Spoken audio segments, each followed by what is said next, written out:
Oke, ini tadi kan kakak sebagai business process analyst. Nah, kayak gitu gimana sih prosesnya, kenapa kakak akhirnya bisa sampai terjun di company itu? Kayak apa sih alasan Kak Ardo ambil sebagai posisi nih, posisinya sebagai business process analyst? Ingat mata kuliah apa yang emang sebenarnya tuh mainnya nih, kuncinya yang berhubungan sama si business process analyst itu?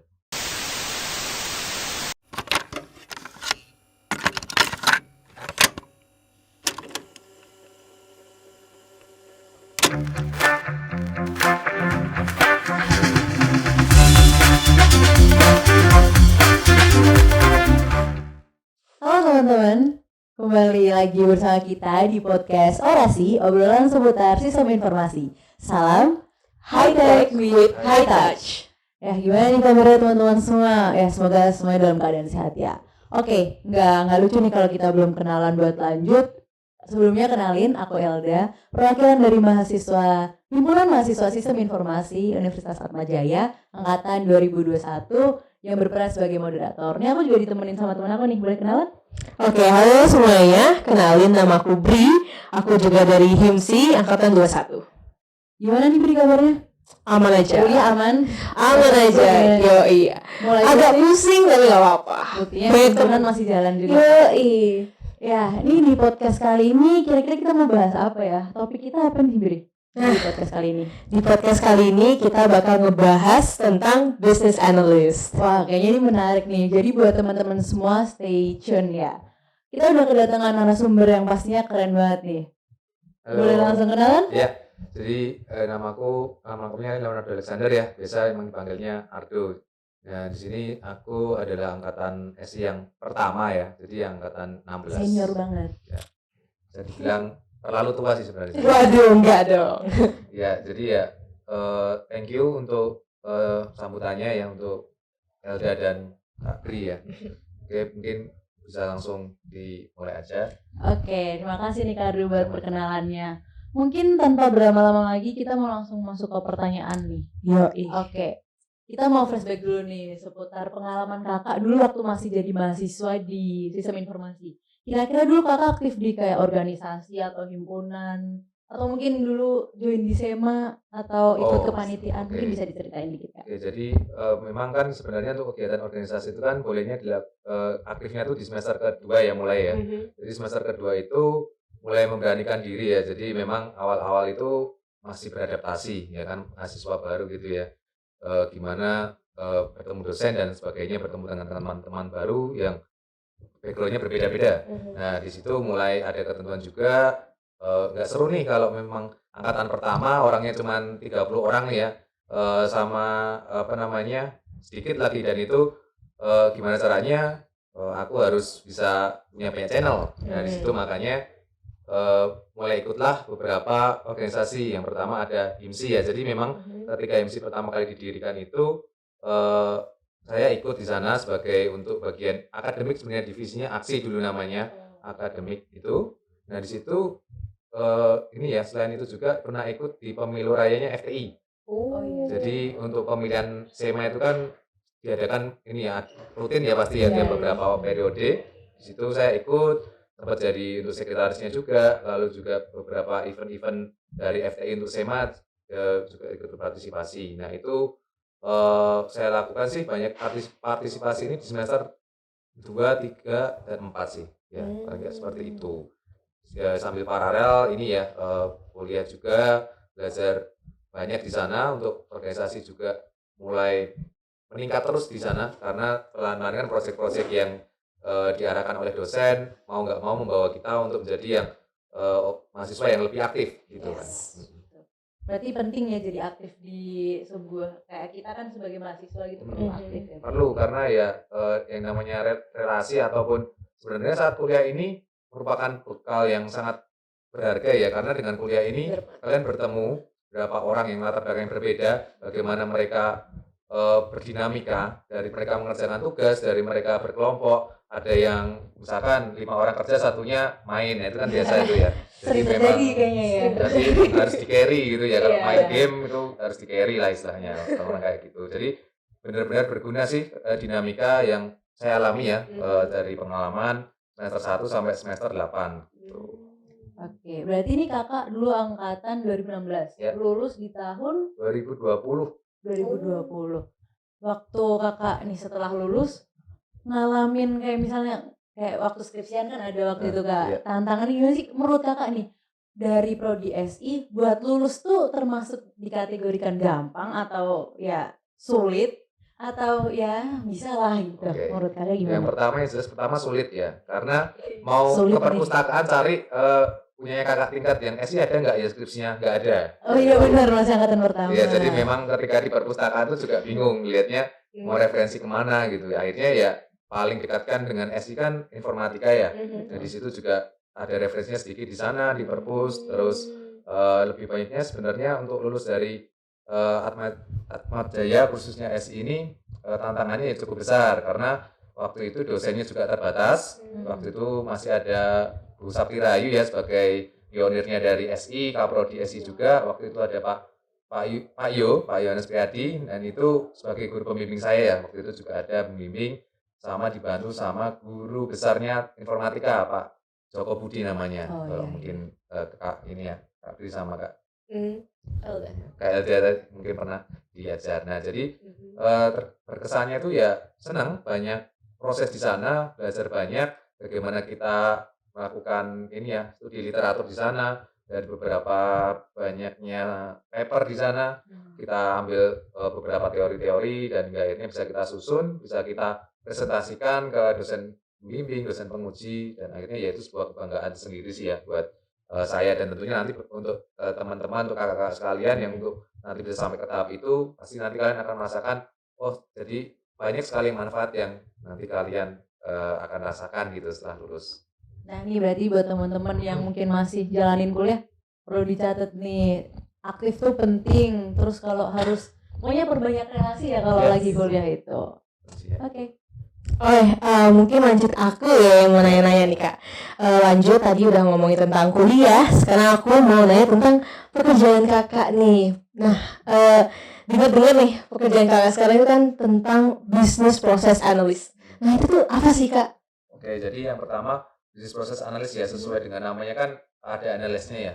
Nah, analis ini merupakan kunci utama ya dari role ini karena memang dalam melakukan sebuah analis itu perlu namanya kita belajar input proses output ya. Itu yang paling penting yang aku tangkap selama proses kuliah juga. Kita belajar apa itu namanya data, informasi dan lain-lain. Nah, di sini yang ketambahan dari kata-kata business process analyst adalah business process itu sendiri.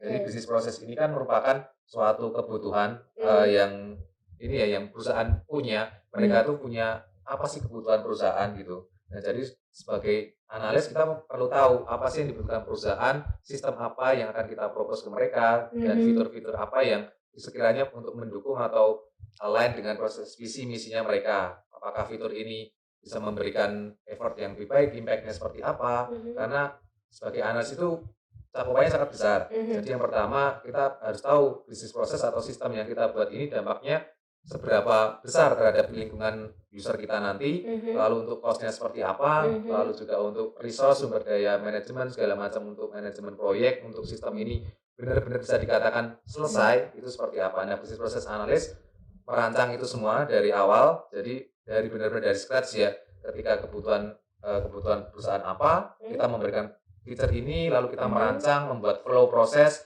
gimana caranya dari ini ya bagian-bagian flowchart, ada yang dinamakan terminator dan lain-lain, terminator proses, ada dokumen segala macam. Nah, kurang lebih kalau untuk business process analyst seperti itu ya untuk gambaran singkatnya. Oke, keren banget sih kak. Aku mau nanya nih kak, biar lebih jelas gitu, mungkin bisa dijelasin sebenarnya yang kakak kerjain di perusahaan kakak itu apa gitu? Sebagai tadi yang bisnis proses. Iya, mungkin aplikasi yang dipakai atau gimana gitu. Oke, jadi selama saya bekerja di sini, itu saya sampai saat ini memegang 3 proyek ya. Nah, 3 proyek ini semuanya sangat gencar digunakan. Jadi perusahaan saya kan terkait tentang human capital. Nah, jadi memang di sini semua proyek-proyek IT-nya itu menjuru ke tentang resource atau manajemen untuk human capitalnya di company saya gitu ya. Nah, lalu untuk yang dikerjakan sebenarnya kalau kalian tahu, kalian mungkin belajar nantinya tentang SDLC, System Development Life Cycle. Wow. Tentang mungkin waterfall, manajemen project waterfall, lalu juga ada Scrum, Agile. Nah, disitulah saya atau sebagai business process analyst itu merancang bagaimana sih menggali kebutuhan requirement gathering kepada user-user di human capital ini. Misalkan user itu membutuhkan aplikasi untuk recruitment, aplikasi untuk termination management. Di situ business process analyst akan melakukan banyak requirement analysis, wawancara, dari brainstorming dan seterusnya. Nah, di situ nanti ada dokumen-dokumen juga yang pasti dibuat seperti BPS namanya ya, kalau yang saya buat business process specification, juga namanya RDM, requirement document meeting. Ya, jadi sebenarnya BPA lebih ke dua dokumen ini ya, gitu, selama proses berjalannya sistem dikembangkan. Wow, cukup rumit tapi kita pasti lama-lama bisa juga tuh kayak gitu. Keren. Oke. Terus aku mau nanya juga nih Kak, dari Kakak lulus itu udah langsung kerja sebagai business process analyst kah? Udah berapa lama tuh kerjanya kira-kira? Mungkin berawal dari ketika lulus ya. Jadi waktu itu 2020 bulan Agustus itu kan wisuda ya. Waktu itu saya sempat bekerjanya masih bukan di sini. Jadi masih di company yang lama itu ada di Kota Kudus ya. Jadi itu selama hampir 8 bulan sebenarnya 8 bulan itu akhirnya saya memutuskan untuk pindah atau resign gitu ya. Jadi waktu itu tahun 2021 tanggal 30-nya itu saya resign, 31-nya langsung kerja di yang sekarang gitu. Jadi memang ada istirahat di situ. Oke, jadi ya sampai saat ini ya berarti sudah terhitung 1,5 tahun mungkin ya akhirnya. Gitu. Jadi masih kehitung ya belum terlalu lama. Belum, masih junior juga. Keren Kak. Terus aku mau nanya juga nih, itu kan berarti Kakak lulusnya di tahun 2020, tahun-tahunnya COVID tuh. Nah, berarti pekerjaan Kakak itu apakah secara remote atau tetap ke kantornya gitu Kak? Jadi company ini yang kebetulan saya tempat bekerja itu benar-benar memanusiakan karyawannya ya. Jadi benar-benar aware banget sama yang namanya COVID ini. Walaupun saya sendiri sebenarnya nggak terlalu aware, tapi company-nya yang justru malah aware sama employee-nya gitu ya. Ketika saya pengen masuk malah jangan dulu gitu. Oh ya sudah. Di rumah aja. Siapin gitu kan. Protokol gitu kan, akhirnya vaksin gitu kan. Nah terus kalau secara dari awal sampai sekarang sih remote terus sebenarnya. Jadi waktu itu ada wacana dulu tuh 100% WFH. Mulai berkurang kan 75, 50 dan sampai 50. Katanya dari tim leader saya kalau misalkan dia sampai 25 WFH-nya, 25% itu boleh masuk. Tapi pas mau 50 ke 25 naik lagi 75, 100 lagi akhirnya. Jadi ya cuman kayak gitu aja sih ya kerjanya gitu terus ya. Betul, kalau untuk masalah lifetime saya ya selama 1,5 tahun ini gitu. Oke. Jadi ini kan Kakak sementara ini masih remote terus kan? Berarti kan WFH masih di stay di Jogja. Padahal company-nya itu di luar Jogja ya. Oke. Nah, ada tantangan tersendiri nggak sih Kak? Kan Kakak nih kerjanya dari rumah. Mungkin ada kayak jadi susah koordinasi sama tim lah atau mungkin gimana? Bisa cerita. Tantangan ya? Iya. Yang pertama tantangan yang jelas bertemu dengan banyak orang tapi tidak melihat untuk secara fisiknya ya. Kan kalau gini misalkan saya datang ke sini kan saya bisa kenal Kak Elda, Kak Bri dengan tatap muka secara langsung ya. Jadi saya anggap karena BPA ini sebenarnya paling kunci utamanya adalah komunikasi. Jadi memang bagaimana saya menggali kebutuhan user, apa sih yang Anda mau, yang Anda butuhkan, sistem seperti apa. Nah tantangan itu timbul ketika saat ini company yang saya gunakan kan masih menggunakan platform dari Microsoft, platform untuk berkomunikasi ya. Jadi di situ tuh ya kita aktif di sana, tapi masih dalam bentuk hanya voice aja. Untuk voice, untuk video ini open cam itu biasanya jarang-jarang aja. Kalau yang mukanya glowing baru buka video cam. Gitu ya. Jadi kalau yang biasanya baru bangun tidur, mandi, biasanya di off-in. Saya kan gitu sih tapi. Ya kalau kelas ya zaman dulu. Sama iya benar. Mirip-mirip lah. Nah, jadi tantangan pertama itu untuk berinteraksinya dengan rekan-rekan user terutama. Karena user itu 3 project ya tadi saya bilang, usernya beda semua. Di situ usernya ada yang dari divisi recruitment, divisi untuk termination, divisi untuk pengembangan, itu semua berbeda-beda dan mereka punya cara penyampaian, mereka punya sifat yang berbeda-beda. Gimana caranya saya sebagai BPA itu bisa dapat apa yang saya butuhkan gitu ya sebagai analisnya. Oke, ini tadi kan kakak sebagai business process analyst. Nah, kira-kira itu gimana sih prosesnya, kenapa kakak akhirnya bisa sampai terjun di company itu? Kayak apa sih alasan Kak Ardum ambil sebagai posisi nih, posisinya sebagai business process analyst? Kenapa nggak kayak misalnya kalau sistem informasi kan bisa mungkin jadi sistem analis lah atau yang lainnya? Mungkin kayak alasan utama kakak akhirnya buat terjun ke business process analyst itu apa? Oke, jadi sebenarnya jujur selama saya kuliah itu saya nggak pintar apa-apa ya. Jadi saya dong, Kak. bisa belajar banyak, tapi saya nggak bisa fokus ke satu hal. Jadi mungkin untuk teman-teman kalian yang merasa kalian kan belajar banyak ya, pemrograman dan lain-lain semuanya, bisnis proses dan lain-lain itu semua. Waktu itu saya merasa kok saya bisa mengerjakan, tapi saya nggak terlalu bisa fokus ke salah satu itu. Untuk pemrograman ya saya waktu itu ya nyontek ya, yang itu biasa aja. Codingnya teman saya waktu itu ada yang lebih pintar lagi. Saya merasa kalau ngerjain ini kok bukan passion saya ya. Ternyata nggak tahu, mungkin teman-teman mungkin ada yang mempunyai perasaan seperti itu ya kali ya. Ini saya sudah merasakan itu Ya, sebenarnya jadi ya. memang passionnya nggak bisa di salah satu. Nah, business process analyst ini sangat cocok sekali untuk kalian yang merasa kalian average di sana. Jadi kalian bisnis proses, oke, saya belajar dari proses input, proses output, oke, nangkep nih. Kemudian database, belajar untuk relasi datanya, tabelnya dari SQL, MySQL ya, dan semacamnya. Nah, di situ kalian average di sana, dan itulah yang membuat saya sebagai orang yang serba average ini ya, yang rata-rata itu ya bisa lah gitu, tapi nggak mahir. Itulah kenapa saya pengen bisnis proses analis. Dan kebetulan banget ya, sebelum masuk ke role ini, skripsi yang saya bahas itu bisnis proses improvement, dan itu sama sekali belum terbayang ke saya bahwa saya nanti akan jadi di role ini gitu ya. Di situ benar-benar yang saya gunakan itu benar-benar dari makul-makul yang udah ada ya, dari proses bisnis, terus juga ada dari beberapa manajemen proyek dan lain-lain. Nah, di situ sangat berguna. Nah, dan terus tentunya saat ya dalam kerja itu saya memilih posisi ini karena saya ini ya suka untuk berinteraksi, kembali lagi ke situ. Jadi waktu itu paling kalau misalkan kembali ke masa kuliah, saya paling suka presentasi. Jadi memang saya paling suka menyampaikan sesuatu gagasan. Saya suka mendengarkan juga sebenarnya apa sih teman-teman ini seperti apa di waktu kuliah. Jadi itu sih yang kebawa dan mendorong saya dan memantapkan diri saya hingga saat ini masih bisa di role ini. Jadi kayak banyak hal ya yang diajarin dari selama masa kuliah sampai akhirnya bisa terjun di role ini. Banyak banget. Jadi kalau boleh bilang apapun yang kalian ambil mata kuliah itu nggak ada yang sia-sia. Jadi itu benar-benar modal buat kalian buat kerja. Walaupun memang kira-kira waktu itu saya belajar misalkan supply chain management gitu ya. Ini untuk apa sih sebenarnya? Karena saya sendiri nggak terlalu minat dengan supply chain. Ternyata di company saya ada satu divisi yang VCTD namanya, benar-benar value chain gitu loh. Jadi memang entah bagaimana caranya nanti lingkungan kita pasti akan mengikuti juga pekerjaan kita. Apapun itu pasti akan kita gunakan sih, entah untuk bekal yang mungkin waktu yang akan dekat atau mungkin waktu yang akan datang. Itu semua modal yang mungkin untuk teman-teman harus benar-benar keep ya, dan terus dibawa sampai nanti berkarir.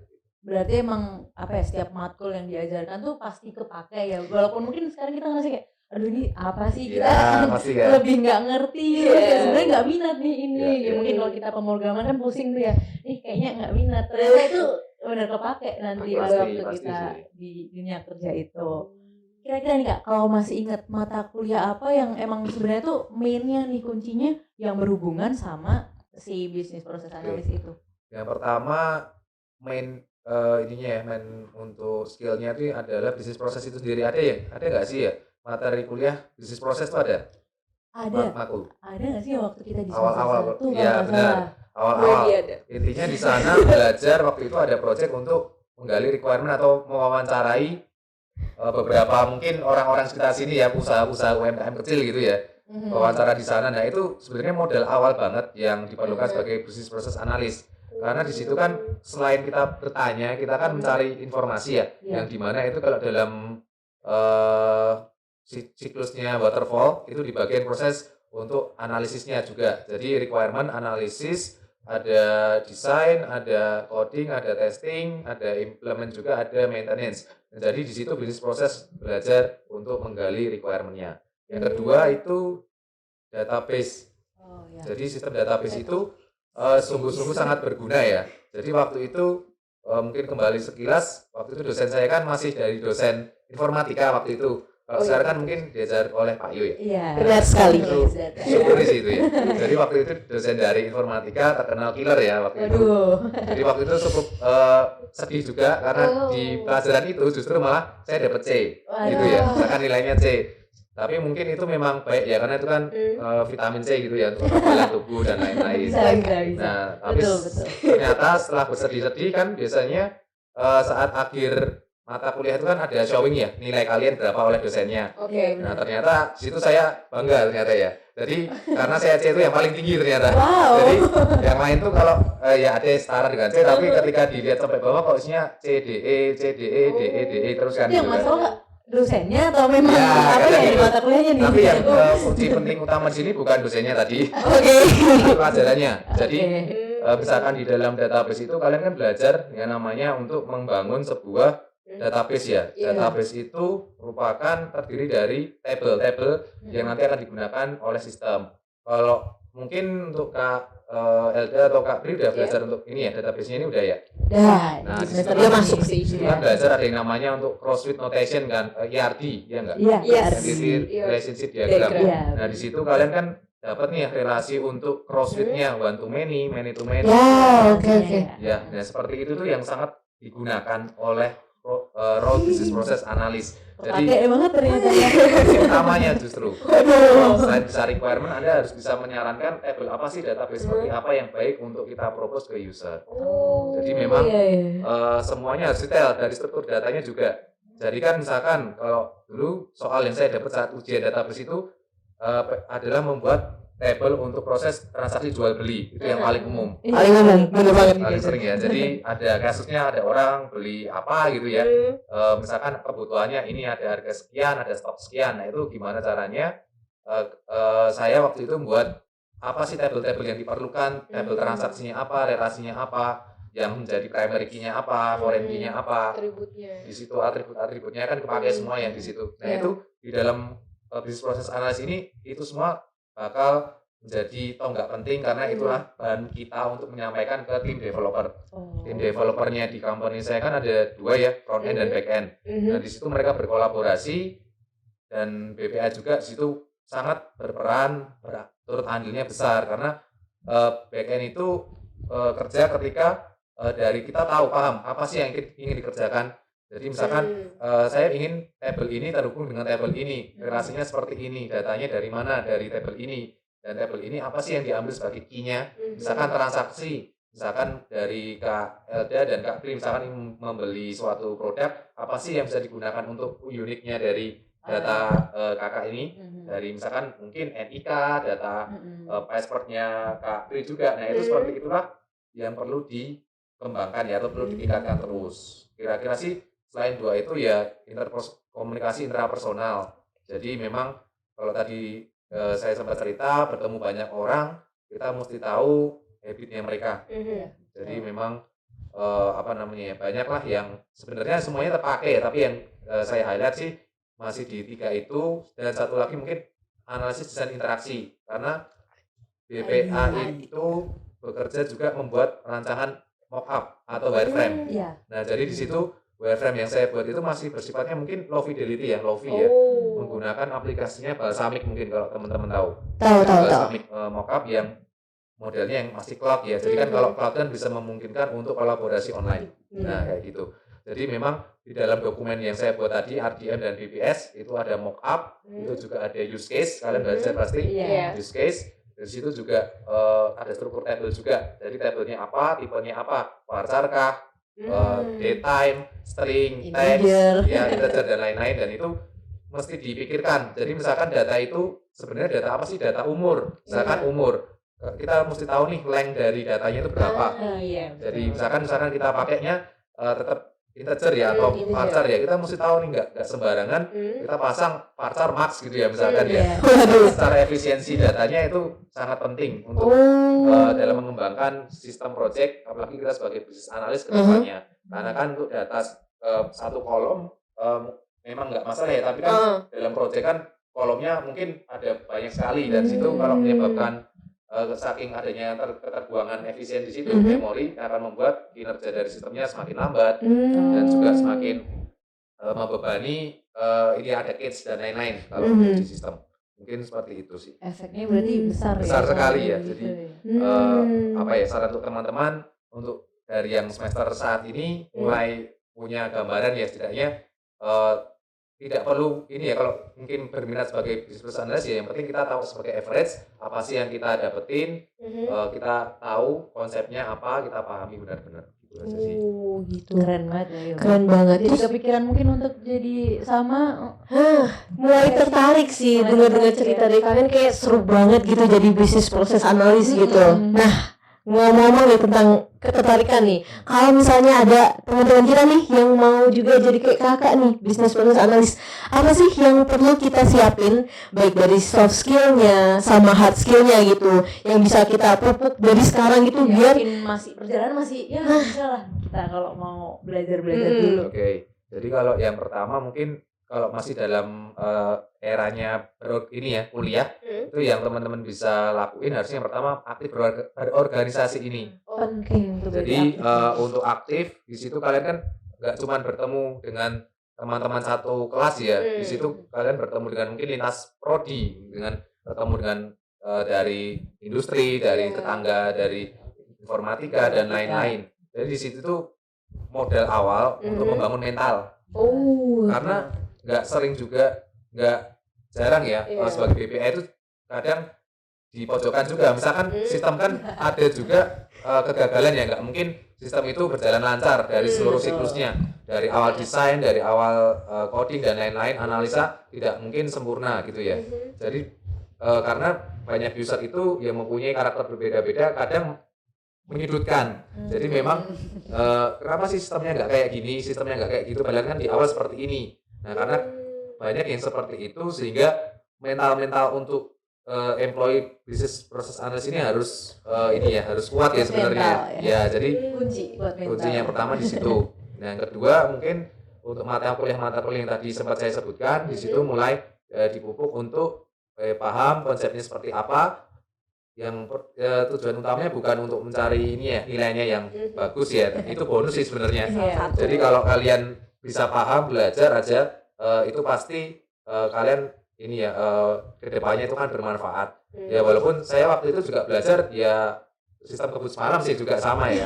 Jadi ya sebelum itu ya main game dulu sama temen dan lain-lain. Setelah hari H-1 belajar, taunya di area beda mata kuliahnya. Nah, gitu kan. Sering terjadi ya. Jadi memang dinamika seperti itu dinikmati aja. Ketemu dengan teman-teman, adik tingkat, kakak tingkat. Kalau saya nggak punya kakak tingkat waktu itu. Jadi memang waktu itu memang deketnya sama circle-nya di satu angkatan aja. Ya itu sih mungkin kalau untuk yang bisa dipupuk dari sekarang ya, karena nggak ada yang terlambat juga sih, nggak ada orang yang pintar dan orang yang bodoh, adanya kan cuma yang malas aja. Ya itu sih yang kunci utama yang mungkin kalian bisa pegang sejak sekarang. Gitu guys, dicatat ya guys buat yang tertarik buat jadi business process analyst. Nah, aku mau lanjut juga nih nanya tentang pekerjaan kakak terkait suka dukanya nih. Apa aja sih, kayak enjoy nggak sih kakak selama jadi business process analyst, sama mungkin tantangannya nih gitu. Pusingnya gimana? Boleh diceritain. Oke, jadi yang pertama mungkin lebih ke menurut saya sendiri sih, perasaan saya sih sebenarnya enjoy banget di sini. Karena di sini dibandingkan pekerjaan saya sebelumnya, roles yang sebelum business process analyst ini, benar-benar ini ilmu SI ini bisa saya terapkan maksimal di sini. Oh, gitu. Ya, jadi dari pertama saya bertemu user dan di mana saya menggali requirement, saya bertanya banyak, interview di sana, habis-habisan di sana, terus saya merancang dokumen, ada proses bisnis, flow bisnis ya, ada flow chart tentunya, dari situ ada flow chart, sangat berhubungan dengan skripsi saya waktu itu. Di situ belajar tuh bagaimana caranya akhirnya nih ilmu yang saya pelajari 4 tahun nggak sia-sia. Nah gitu kan, mungkin kalau saya bilang ke orang tua saya itu kepuasan tersendiri ya, jadi bilang ke orang tua, nah ini loh akhirnya anakmu dikuliahkan, kepakai kuliahnya, nggak cuma untuk gelar aja gitu kan. Jadi memang banyak banget yang enjoy di sana ya, ketemu dengan orang baru, budaya baru, dan budayanya pun mirip dengan kuliah. Jadi sebenarnya di company itu ketika WFO itu banyak event-event juga sebenarnya, kayak inovasi, ada event untuk olahraga juga, ada company kebetulan kan punya kayak lapangan sepak bola dan lain-lain. Jadi semuanya itu benar-benar difasilitasi dari tunjangan kesehatan dan lain-lain. Akhirnya pun employee mana sih yang nggak betah ya di sana, selain company-nya udah settle, dan di situ banyak tim leader atau mentor saya yang benar-benar itu friendly banget di sana. Menguntungkan. Jadi environment di sana paling menurutku itu yang paling oke sih untuk enjoy-nya. Lalu kalau untuk tantangan ya mungkin lebih ke ini adaptasi aja. Jadi yang pertama itu langsung diterjunin di project nih. Jadi project yang saya pegang di awal itu bukan project yang benar-benar dari scratch, dari nol, tapi itu tuh project yang udah limpahan dari employee sebelum saya. Jadi employee itu udah mungkin keterima di tempat yang lain ya, udah selesai kontraknya, projectnya itu besaran mungkin 70% jadi. Nah, di situ saya 30% meneruskan. Disitulah tantangannya. Karena apa? Karena untuk bisa menyelesaikan proyek itu menjadi 100%, kita harus tahu 70% awalnya seperti apa. Jadi nggak mungkin business process analyst tiba-tiba fiturnya ini. Karena semua fitur itu saling berdampak. Kayak table tadi ya, table database. Nggak mungkin kita merubah satu table database, mengubah satu data primary key di situ, foreign key, nanti ada fitur baru, data ini nanti gimana gitu. Jadi memang tantangannya belajar seluruhnya. Jadi bisnis proses. Jadi waktu itu saya benar-benar nyobain sendiri nih sistem websitenya yang udah jadi apa. Saya klik satu-satu menunya, saya tambahkan CRUD ya, create, update, delete di sana. Lalu saya buka untuk tools untuk database manajemennya. Saya benar-benar ngecekin satu-satu. Apa sih ini, data ini masuk ke table mana, data ini ke table apa, relasinya apa. Jadi tantangannya lebih ke mengulik sistem-sistem yang benar-benar sebenarnya besar sih ini sebenarnya skalanya.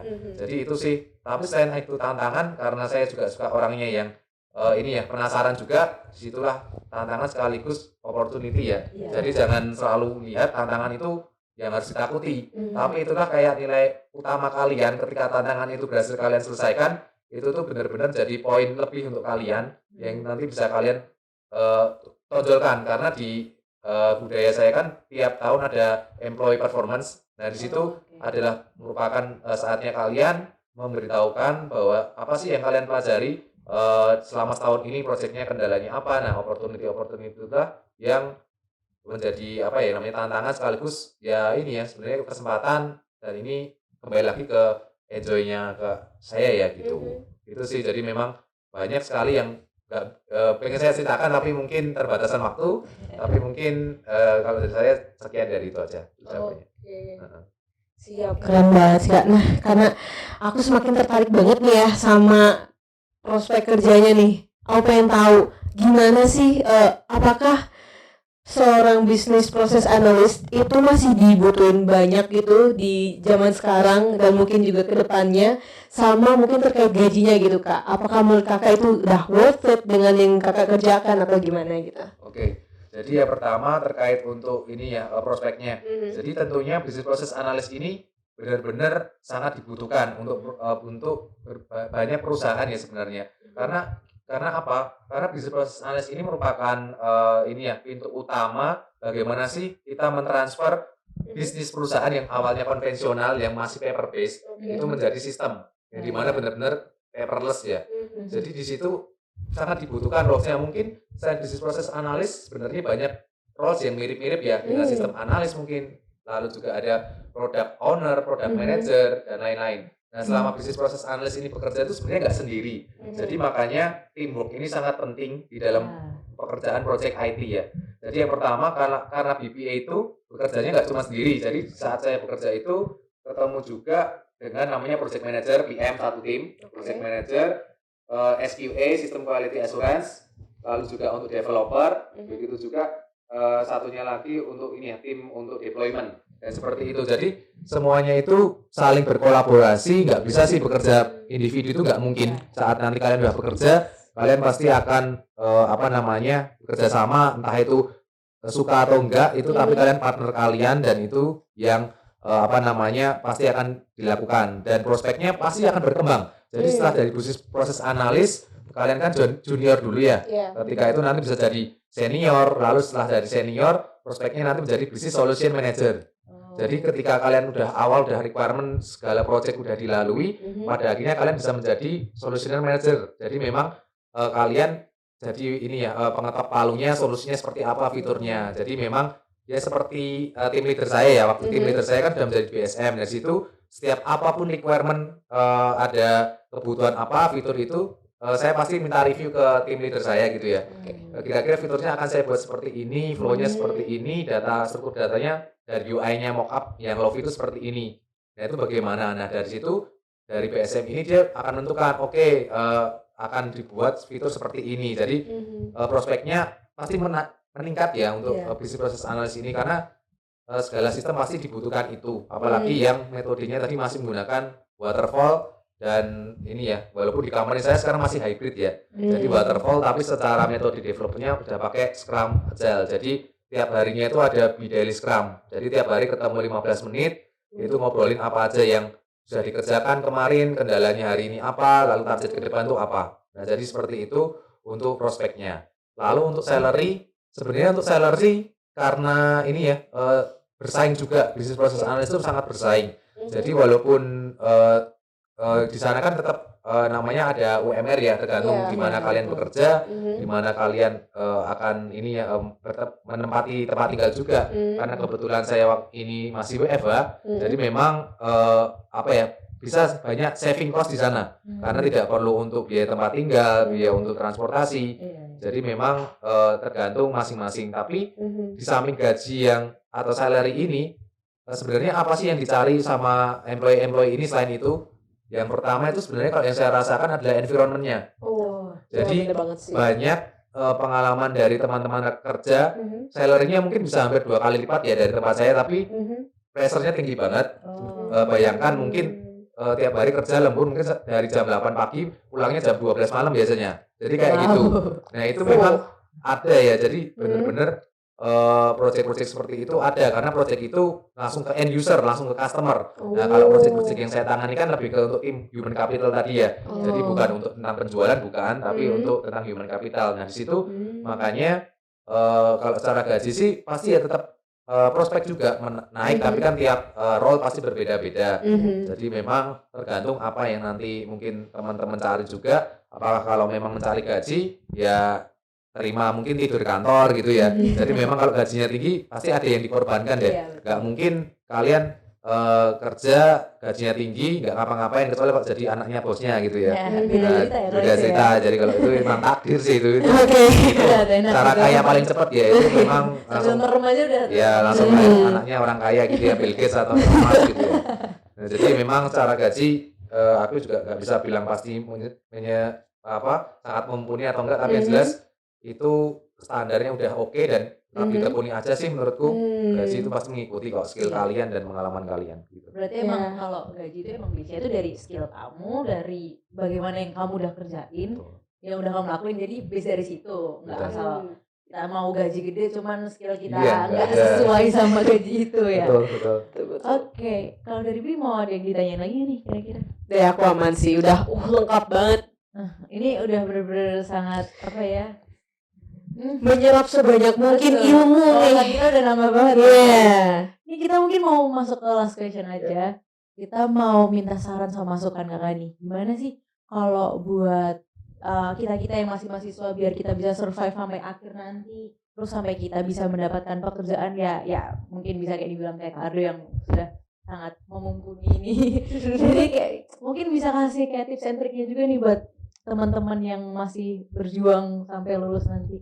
Ya, jadi yang pertama mungkin kalau masih dalam fase untuk kuliah itu kan sebenarnya yang dibutuhkan hanyalah ini ya kemauan atau niat ya, karena memang di sini target utamanya yang kita kuliah itu bukan hanya lulus, tapi yang benarnya itu sebenarnya ilmu-ilmunya. Jadi memang mata kuliah apa yang kira-kira kalian minati, kalian apa. Jadi memang kalau saya boleh bicara sih memang nggak semua orang bisa jadi bisnis proses analis juga juga enggak juga, karena ada memang orang yang benar-benar fokus ke satu. Karena waktu pengalaman ada satu orang benar-benar yang kok dia codingannya pintar banget ya. Jadi memang orang ini bakatnya di coding. Jadi memang kita nggak bisa menyamakan semua ini ya, semua orang. Jadi memang mereka tuh punya kelebihan kekurangan masing-masing, hobi dan lain-lain, latar belakang itu yang menyebabkan mereka mungkin seperti itu. Nah, lalu untuk persiapannya ya kalian ini ya, mungkin catatan penting setiap dokumen apapun yang kalian kerjakan saat mata kuliah udah selesai, walaupun itu semester 1, 2, 3 dan seterusnya, jangan kalian shift delete ya. Jadi jangan dihapus. Jadi kalau bisa disimpan ke flash disk atau ke cloud memorinya mau gitu. penuh terus Di format gitu ya. Nah, itu jangan nanti 4 tahun sia-sia gitu kan. berarti penting guys buat save. Yes, ya. apapun itulah dokumen, karena data itu sangat berharga. Kalian bisa buka lagi nanti ketika udah di menjalani karir yang sungguhnya. Oh ya, ini data-data ini bisa saya pakai nih untuk nanti mungkin ketika mendaftar ada interview dengan user. Itu semua kan kalian bisa cerita nih. Karena fresh graduate kan yang dicari bukan pengalaman, tapi dari apa yang kalian pelajari, bagaimana kalian menyampaikan pendapat, gagasan, lalu bagaimana kalian problem solving, lalu biasanya tantangan berorganisasi. Nah, jadi itu semua yang benar-benar harus kalian kemas nanti di akhir, dan itu jadi modal untuk kalian pembuatan CV, untuk pembuatan untuk ini ya, branding personality kalian. Yes. Jadi memang dunia kerja itu nanti akan mengikuti juga sesuai dengan skill kalian dan minat kalian. Kalau misalkan kerjaan kalian memang benar-benar kalian nggak dihargai, environment kalian nggak mendukung, ya kalian lebih baik resign. Jadi memang orang itu kita kerja nggak melulu kerja, tapi kita tetap harus work life balance ya. Nah, ini yang mungkin saya dapatkan di company yang sekarang, makanya saya betah nih. Jadi kayak ini tadi yang ngisi di sini dapat bayaran juga kan dari kantor, jadi maksudnya masih enak gitu ya, bisa kemana-mana, bisa nyambi juga di kerjaan di rumah dan lain-lain. Jadi semua ini tergantung dari pribadi masing-masing. Dari saya titip yang penting ini ya, jangan sia-siain waktu kalian gitu aja, karena kuliah cuman ini ya, S1 kalian kan cuma sekali harusnya ya. Jadi nanti kalau udah S2 ketemu teman yang baru lagi, udah beda lagi. Kalau saya sih paling mengena saat kuliah itu ya saat berdinamika dengan teman-teman. Jadi ketemu, nongkrong, jokesnya seperti apa. Nah, itu yang paling nggak bisa digantikan oleh momen-momen lainnya saat berkarir gitu. Karena saat di karir kan ketemu teman rekan kerja yang udah punya kesibukan masing-masing. Dan di sini sih untuk menikmati masa muda ya ceritanya. Apa-apa bahasannya kerjaan Iya, betul, ya, pasti seperti itu. Nah, paling kalau dari aku itu aja. Jadi memang semoga kalau yang aku sharing sebagai BPA ini ya belum lengkap banget, belum banyak, dan itu mesti yang sudah saya rasakan sih benar-benar bermacam-macam, senang, susah, sedih dan lain-lain. Itu pasti nanti kalian akan rasakan juga teman-teman ketika udah masuk ke dunia bekerja atau karir. Itu sih dari saya. Oke guys, pokoknya tuh yang tadi udah disampaikan sama Kak Abdul dicatat baik-baik, diingat dan dilakuin juga. Tuh. Kayaknya nih podcast orasi kita sampai di sini dulu sama Kak Ardi. Buat teman-teman semua makasih banget yang udah dengerin, yang udah nonton sampai selesai. Pokoknya semoga ini semua yang sudah disampaikan bisa bermanfaat buat kita semua. Makasih ya buat perhatian kalian. Jangan lupa buat like, comment, dan subscribe channel podcast Orasi Himsi. Bye, salam High tech with high touch. See you. Bye.